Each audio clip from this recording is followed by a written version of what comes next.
മധ്യപ്രദേശിൽ പോലീസ് ഉദ്യോഗത്തിനുള്ള ആരോഗ്യ പരിശോധനയിൽ ഉദ്യോഗാർത്ഥികളുടെ നെഞ്ചിൽ ജാതി എഴുതിയത് വിവാദമായി. കോൺസ്റ്റബിൾ ഉദ്യോഗത്തിനായി ജില്ലാ ആശുപത്രിയിൽ നടന്ന പരിശോധനയ്ക്കിടെയാണ് ഗുരുതര വിവേചനമുണ്ടായത്. കൂടുതൽ വിവരങ്ങളുമായി സ്നേഹ ചേരുകയാണ്. സ്നേഹ, എന്താണ് സംഭവം?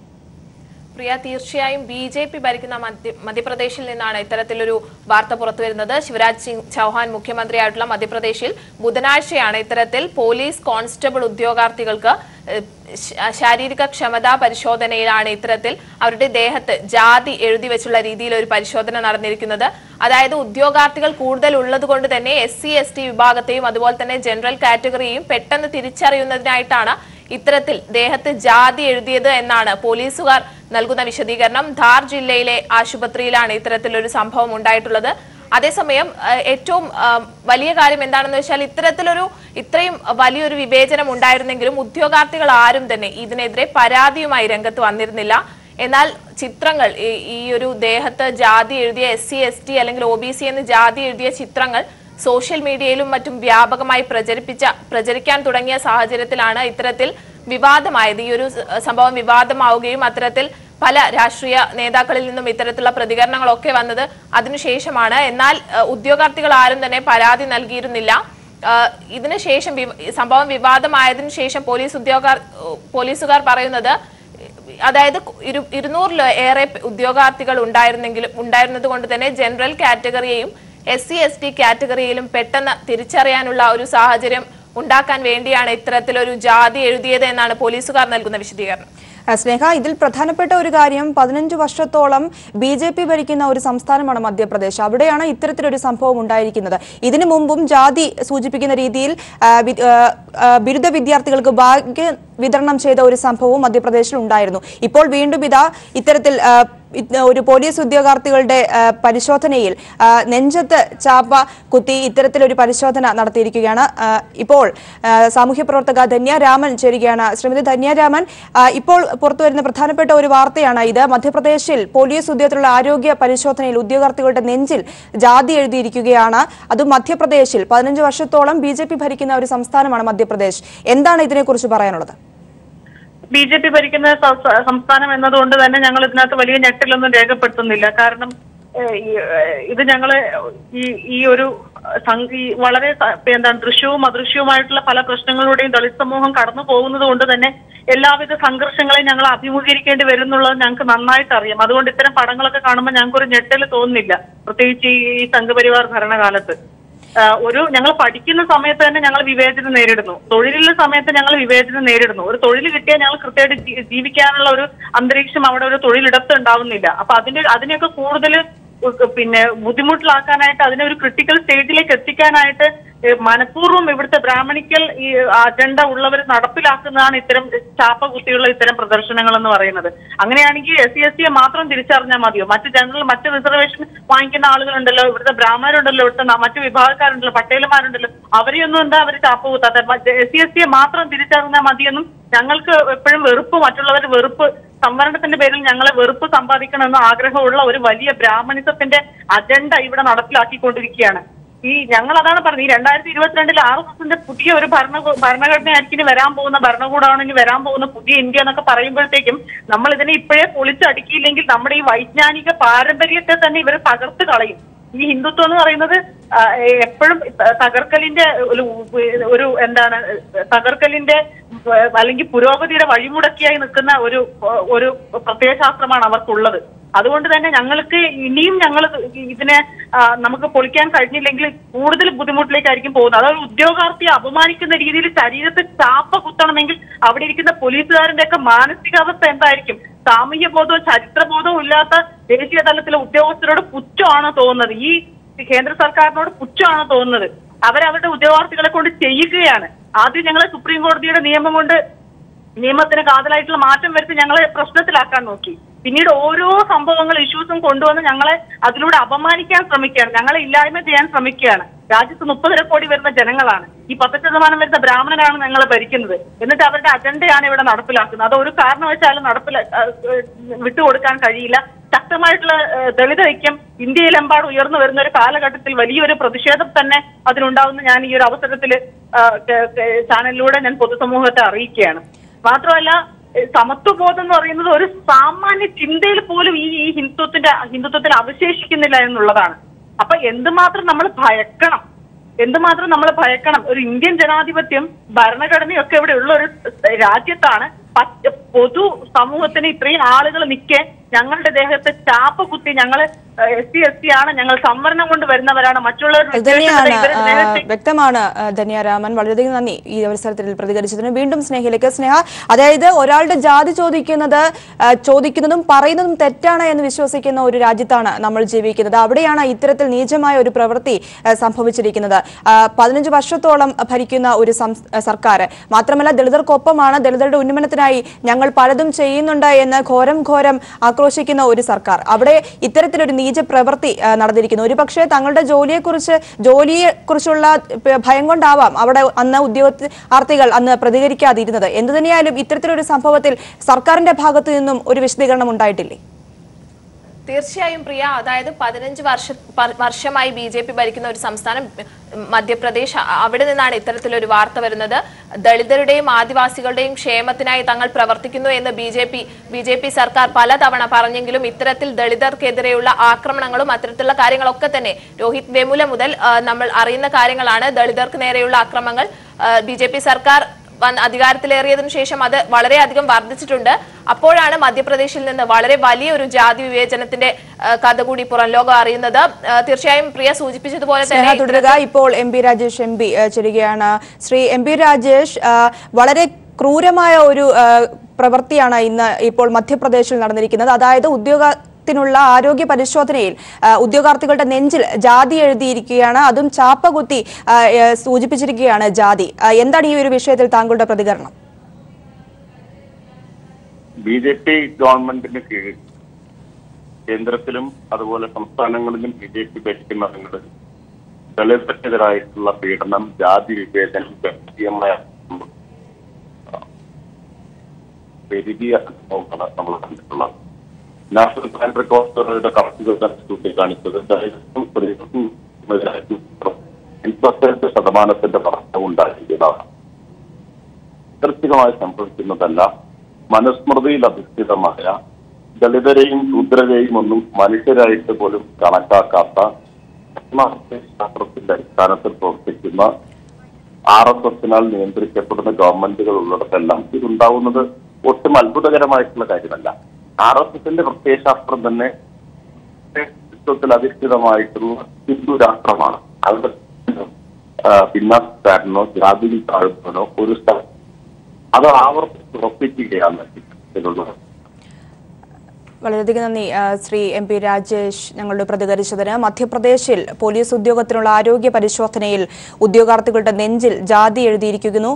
സംഭവം വിവാദമായിരിക്കുകയാണ്. കോൺസ്റ്റബിൾ ഉദ്യോഗത്തിനായി ജില്ലാ ആശുപത്രിയിൽ നടന്ന പരിശോധനയ്ക്കിടെയാണ് ഗുരുതര വിവേചനമുണ്ടായിരിക്കുന്നത്. വിവരങ്ങളാണ് ന്യൂസ് ഡെസ്കിൽ നിന്നും സ്നേഹ നൽകിയത്.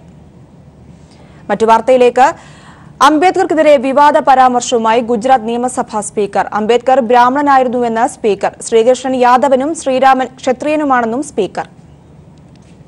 സമസ്ത ഗുജറാത്ത് ബ്രഹ്മസമാജ് സംഘടിപ്പിച്ച മെഗാ ബ്രാഹ്മിൺ ബിസിനസ് മീറ്റിലായിരുന്നു ഗുജറാത്ത് സ്പീക്കർ രാജേന്ദ്ര ത്രിവേദിയുടെ വിവാദ പരാമർശം. അംബേദ്കർ ബ്രാഹ്മണനായിരുന്നുവെന്നും ശ്രീകൃഷ്ണൻ യാദവനായിരുന്നുവെന്നും പറഞ്ഞ സ്പീക്കർ നരേന്ദ്രമോദിയെ ബ്രാഹ്മണനാക്കാനും മറന്നില്ല. ഗുജറാത്ത് മുഖ്യമന്ത്രി വിജയ് രൂപാനി, ഉപമുഖ്യമന്ത്രി നിതിൻ പട്ടേൽ എന്നിവരെ സാക്ഷിയാക്കിയായിരുന്നു സ്പീക്കറുടെ പരാമർശം.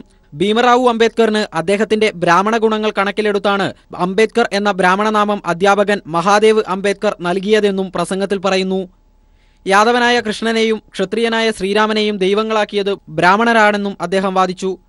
5 പ്രസിഡന്റുമാരെയും 7 പ്രധാനമന്ത്രിമാരെയും 50ഓളം മുഖ്യമന്ത്രിമാരെയും സമ്മാനിച്ച മഹത്തായ ജാതി സമൂഹമാണ് ബ്രാഹ്മണരുടേതെന്നും പ്രസംഗത്തിൽ ത്രിവേദി പറഞ്ഞു. മഹർ സമുദായത്തിൽ ജനിച്ച അംബേദ്കറെ ബ്രാഹ്മണനാക്കാൻ നടത്തിയ സ്പീക്കറുടെ നടപടി അംബേദ്കറുടെ 1936 ലാഹോർ പ്രസംഗത്തിന്റെ ഉള്ളടക്കം പോലും മനസ്സിലാക്കാതെയുള്ളതാണ്. ഭരണഘടനാ ചുമതല വഹിച്ചുകൊണ്ട് ജാതി തിരിച്ചുള്ള അവകാശവാദങ്ങളും അഭിപ്രായ പ്രകടനങ്ങളും നടത്തിയ സ്പീക്കറുടെ നടപടി വിവാദമായിരിക്കുകയാണ്. News desk, People TV. Doctor B R. അംബേദ്കറുടെ പ്രതിമ വീണ്ടും തകർത്ത നിലയിൽ. ജാർഖണ്ഡിലെ ഗിരിധിയിലുള്ള അംബേദ്കറുടെ പ്രതിമയാണ് ഇന്നു പുലർച്ചെ തകർക്കപ്പെട്ടത്. ആരാണ് പ്രതിമ തകർത്തതെന്നത് സംബന്ധിച്ച് വ്യക്തതയില്ല. പോലീസ് അന്വേഷണം ആരംഭിച്ചിട്ടുണ്ട്. ത്രിപുരയിൽ ലെനിന്റെ പ്രതിമ ബി.ജെ.പി. പ്രവർത്തകർ തകർത്തതിനു പിന്നാലെ രാജ്യത്ത് പലയിടത്തും പ്രതിമകൾ തകർക്കപ്പെടുകയായിരുന്നു. തുടർന്ന് തമിഴ്നാട്ടിലെ വെല്ലൂരിൽ ഇ.വി. രാമസ്വാമിയുടെ പ്രതിമയും തകർത്തു. ഈ മാസം തന്നെ മധ്യപ്രദേശ്, രാജസ്ഥാൻ, ഉത്തർപ്രദേശ് എന്നിവിടങ്ങളിലും അംബേദ്കറുടെ പ്രതിമ തകർത്തിരുന്നു. അധികാരത്തിൽ കയറിയ അന്നു മുതൽ വിവാദ പരാമർശങ്ങൾ കൊണ്ട് ശ്രദ്ധേയനായ ത്രിപുര മുഖ്യമന്ത്രി ബിപ്ലവ് കുമാർ ദേബിനെ ബി.ജെ.പി. ദേശീയ നേതൃത്വം ദില്ലിയിലേക്ക് വിളിപ്പിച്ചു. തുടർച്ചയായി വിവാദ പരാമർശങ്ങൾ നടത്തിയതിനെ തുടർന്ന് ബി.ജെ.പിയുടെ പ്രതിച്ഛായയ്ക്ക് വിള്ളലേറ്റിട്ടുണ്ടെന്ന് മനസ്സിലാക്കിയ മോദി നാണംകേട് ഒഴിവാക്കാനാണ് ബിപ്ലവ് കുമാർ ദേബിനോട് വിശദീകരണം ചോദിച്ചത്. വിവാദ പ്രസ്താവനകൾ തുടർച്ചയായി നടത്തുന്ന ത്രിപുര മുഖ്യമന്ത്രി ബിപ്ലവ് കുമാർ ദേബിനെ കൊണ്ട് പ്രതിസന്ധിയിലായിരിക്കുകയാണ് ബി.ജെ.പി. നേതൃത്വം. ബിപ്ലബ് ദേബിന്റെ പ്രസ്താവനകൾ പാർട്ടിക്ക് നാണക്കേടുണ്ടാക്കിയെന്നും കർണാടക തെരഞ്ഞെടുപ്പിൽ പോലും പ്രതിസന്ധി ഉണ്ടാക്കുന്നുവെന്നുമാണ് ബി.ജെ.പി. നേതൃത്വത്തിന്റെ വിലയിരുത്തൽ. ഓരോ മണ്ടത്തരങ്ങളും ട്രോളർമാർ പൊങ്കാലയാക്കിയതോടെ പ്രതിച്ഛായ നഷ്ടപ്പെട്ട ബി.ജെ.പി. നാണക്കേട് ഒഴിവാക്കാൻ ബിപ്ലബ് ദേബിനോട് വിശദീകരണം ചോദിച്ചേക്കും. ബുധനാഴ്ച ദില്ലിയിലെത്തി പ്രധാനമന്ത്രി നരേന്ദ്രമോദിയെയും ദേശീയ അധ്യക്ഷൻ അമിത്ഷായെയും കാണാനാണ് നിർദ്ദേശം നൽകിയിരിക്കുന്നത്. ഒന്നിനു പിറകെ വിവാദ പരാമർശങ്ങൾ മാത്രം പറയുന്ന ത്രിപുര മുഖ്യമന്ത്രിയെ കൊണ്ട് പൊറുതിമുട്ടിയിരിക്കുകയാണ് ബി.ജെ.പി. മഹാഭാരത കാലത്ത് ഇന്റർനെറ്റ് ഉണ്ടായിരുന്നുവെന്ന ബിപ്ലബ് ദേബിന്റെ പ്രസ്താവന ഏറെ പരിഹാസത്തിന് വഴിവെച്ചിരുന്നു. ഡയാന ഹേഡനെ ലോകസുന്ദരിയെ തെരഞ്ഞെടുത്തതിനെ ത്രിപുര മുഖ്യമന്ത്രി വിമർശിച്ചിരുന്നു. മെക്കാനിക്കൽ എഞ്ചിനീയർമാരല്ല, സിവിൽ എഞ്ചിനീയർമാരാണ് സിവിൽ സർവീസ് ശ്രമിക്കേണ്ടതെന്ന് പറഞ്ഞും കഴിഞ്ഞ ദിവസം പുലിവാല് പിടിച്ചു. സർക്കാർ ജോലിക്കായി കാത്തിരിക്കാതെ യുവാക്കൾ പാൻ കട തുടങ്ങുകയോ പശുവിനെ വളർത്തുകയോ ചെയ്യണം. എല്ലാ വീട്ടിലും ഒരു പശുവെങ്കിലും ഉണ്ടാകുമ്പോൾ പിന്നെ എന്തിനാണ് ജോലിക്കായി നേതാക്കളുടെ പിറകെ ഓടുന്നത്? 1 ലിറ്റർ പാലിന് 50 രൂപ വരെ ലഭിക്കുന്നുണ്ട്. ബിരുദധാരികൾക്ക് പശുവിൻ പാൽ കച്ചവടത്തിലൂടെ മാത്രം 10 വർഷം കൊണ്ട് 10 ലക്ഷം രൂപ സമ്പാദിക്കാനാകും. ഇതാണ് ഏറ്റവും പുതിയ ബിപ്ലബ് കുമാറിന്റെ വിവാദ പ്രസ്താവന. News bureau, Delhi. ഇന്ത്യയിലെ എല്ലാ ഗ്രാമങ്ങളും വൈദ്യുതീകരിച്ചുവെന്ന നരേന്ദ്രമോദിയുടെ അവകാശവാദം തെളിയിക്കാൻ വ്യാജ ചിത്രങ്ങളുമായി കേന്ദ്രമന്ത്രി പീയൂഷ് ഗോയൽ. അമേരിക്കൻ ബഹിരാകാശ ഏജൻസിയായ നാസ 2016 പുറത്തുവിട്ട ചിത്രമാണ് 2018 എന്ന രീതിയിൽ മന്ത്രി ട്വീറ്റ് ചെയ്തിരിക്കുന്നത്. സമ്പൂർണ്ണ വൈദ്യുതീകരണം രാജ്യത്ത് നടപ്പിലാക്കിയെന്ന് പ്രധാനമന്ത്രി നരേന്ദ്രമോദിയുടെ അവകാശവാദം തന്നെ സംശയത്തിലായി. മണിപ്പൂരിലെ ലെയ്സാങ് ഗ്രാമത്തിൽ വൈദ്യുതി എത്തിച്ചതോടെ രാജ്യം സമ്പൂർണമായി വൈദ്യുതീകരിച്ചുവെന്നായിരുന്നു പ്രധാനമന്ത്രി നരേന്ദ്രമോദിയുടെ അവകാശവാദം. എന്നാൽ ഇക്കാര്യം സ്ഥിരീകരിക്കാൻ കേന്ദ്ര വാണിജ്യ വ്യവസായ മന്ത്രി പീയൂഷ് ഗോയൽ ശ്രമിച്ചതാണ് ഇപ്പോൾ പരിഹാസ്യമായിരിക്കുന്നത്. വൈദ്യുതീകരണത്തിന് മുമ്പും പിൻപും എന്ന രീതിയിൽ 2 ചിത്രങ്ങൾ പീയൂഷ് ഗോയൽ ട്വിറ്ററിലൂടെ പങ്കുവച്ചു. അമേരിക്കൻ ബഹിരാകാശ ഏജൻസിയായ നാസ ഇന്ത്യയിലെ ജനവാസ കേന്ദ്രങ്ങളുടെ ക്രമം മനസ്സിലാക്കാൻ 2012 എടുത്ത ചിത്രമായിരുന്നു ഒന്ന്. മറ്റൊന്ന് 2016 നാസ പുറത്തുവിട്ട ചിത്രം. ഇതാണ് 2018 സമ്പൂർണ്ണ വൈദ്യുതീകരണത്തിന് ശേഷം എന്ന രീതിയിൽ മന്ത്രി പരസ്യപ്പെടുത്തിയത്. ചിത്രത്തിന്റെ സത്യാവസ്ഥ വെളിവായതോടെ സോഷ്യൽ മീഡിയയുടെ പരിഹാസം ഏറ്റുവാങ്ങുകയാണ് മന്ത്രി. ദീപാവലി ചിത്രങ്ങൾ മന്ത്രി ഇതിനു മുമ്പ് കണ്ടിട്ടില്ലേ എന്നാണ് സോഷ്യൽ മീഡിയ ചോദിക്കുന്നത്. എന്നാൽ അബദ്ധം മനസ്സിലായിട്ടും പീയൂഷ് ഗോയൽ ഇതുവരെ പ്രതികരിക്കാൻ തയ്യാറായില്ല. ഇതോടെ വൈദ്യുതീകരണത്തെക്കുറിച്ചുള്ള പ്രധാനമന്ത്രിയുടെ അവകാശവാദം തന്നെ സംശയനിഴലിലായി. യു.പി.എ. കാലഘട്ടത്തിൽ തന്നെ വൈദ്യുതീകരണം പൂർത്തിയായിരുന്നുവെന്ന് കോൺഗ്രസ് വക്താവ് രൺദീപ് സുർജേവാല പറഞ്ഞു. News bureau, Delhi. കർണാടക തെരഞ്ഞെടുപ്പ് തീരും വരെ ഇന്ധനവില കൂട്ടേണ്ടെന്ന് കേന്ദ്ര സർക്കാർ തീരുമാനം. തെരഞ്ഞെടുപ്പ് കഴിഞ്ഞാൽ ഇന്ധനവില കുത്തനെ കൂട്ടിയേക്കും. കർണാടക നിയമസഭാ തെരഞ്ഞെടുപ്പ് മുന്നിൽ കണ്ട് ഇന്ധനവില വർധനവിൽ കേന്ദ്ര സർക്കാരിന്റെ ഇടപെടൽ.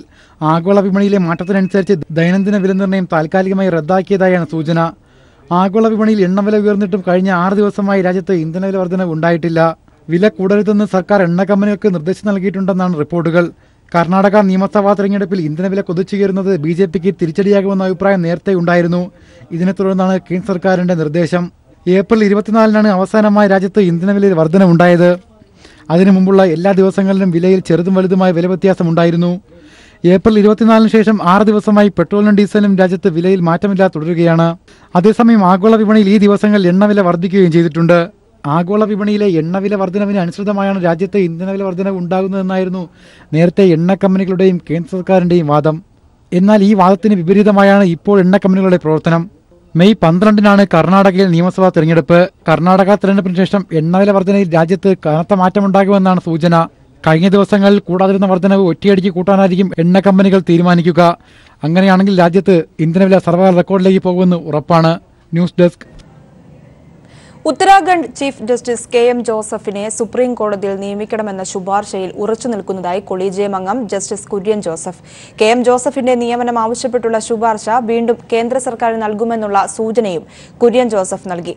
അതേസമയം ഗുരുതരമായ ആരോഗ്യ പ്രശ്നങ്ങൾ കാരണം കെ.എം. ജോസഫ് 2 വർഷം മുൻപ് സ്ഥലമാറ്റം ആവശ്യപ്പെട്ടപ്പോഴും കേന്ദ്ര സർക്കാർ മൗനം പാലിച്ചെന്നും ആരോപണം.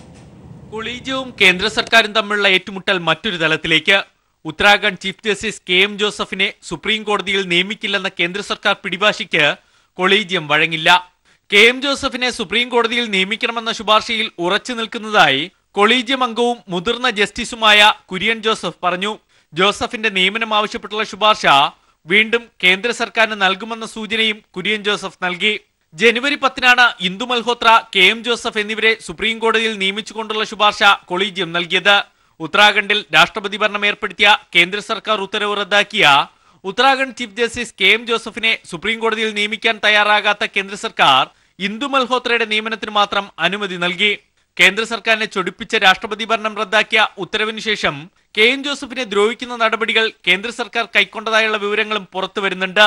കുന്നിൻ പ്രദേശമായ ഉത്തരാഖണ്ഡിലെ കടുത്ത തണുപ്പ് ആരോഗ്യ പ്രശ്നങ്ങൾ ഉണ്ടാക്കുന്നതിനാൽ സ്ഥലം മാറ്റത്തിന് 2 വർഷം മുമ്പ് കെ.എം. ജോസഫ് അപേക്ഷ നൽകിയെങ്കിലും കേന്ദ്ര നിയമ മന്ത്രാലയം മൗനം പാലിച്ചു.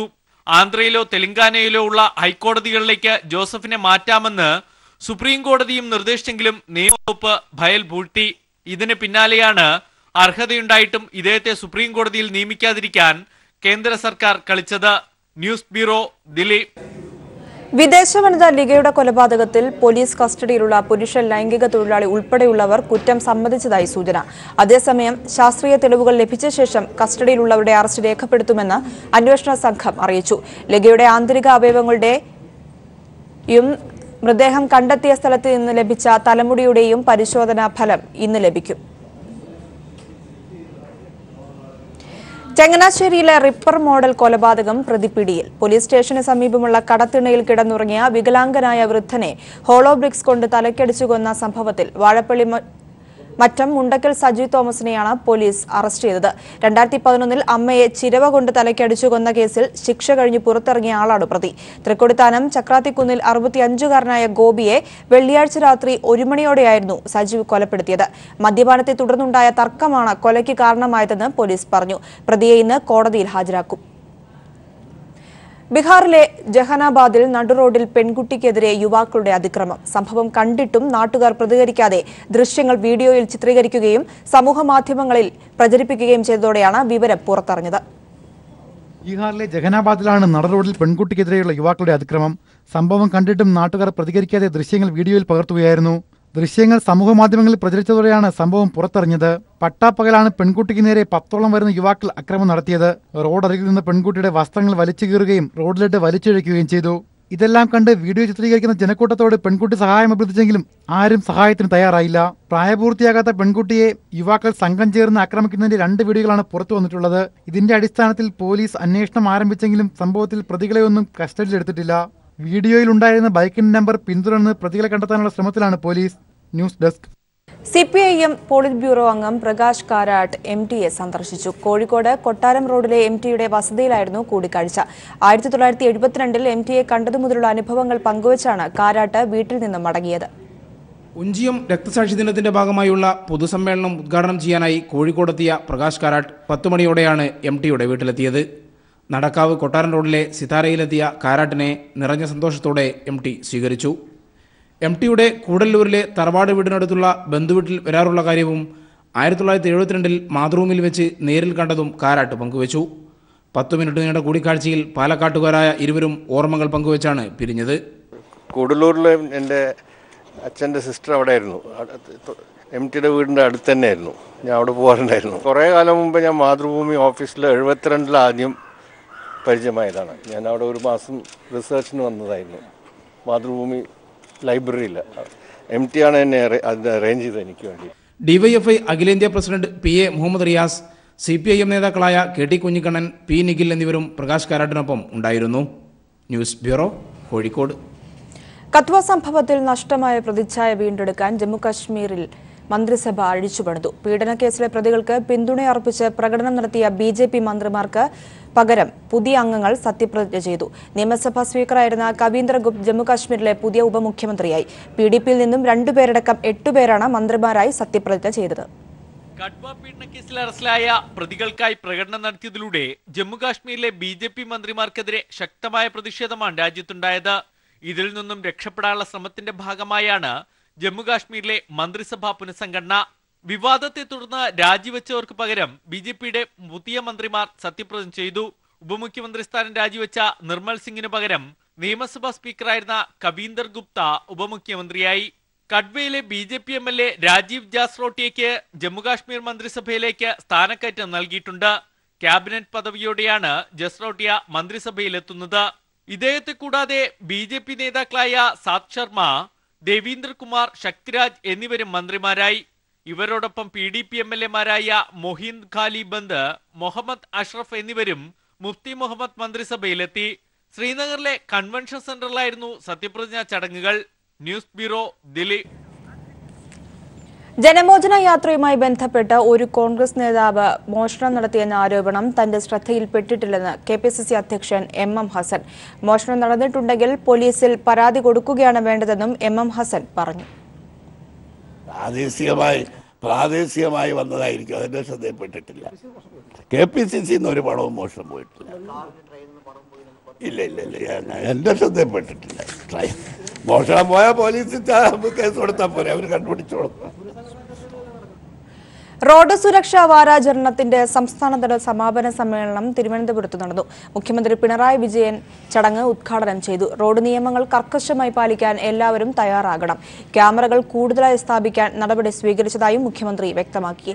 ഗതാഗത മന്ത്രി AK Saseendran, K Muraleedharan MLA, ഗതാഗത കമ്മീഷണർ K പത്മകുമാർ എന്നിവരും ചടങ്ങിൽ പങ്കെടുത്തു. ചടങ്ങിന്റെ ഭാഗമായി റോഡ് സുരക്ഷാ അവബോധത്തെക്കുറിച്ചുള്ള ചെറുനാടകവും നടന്നു.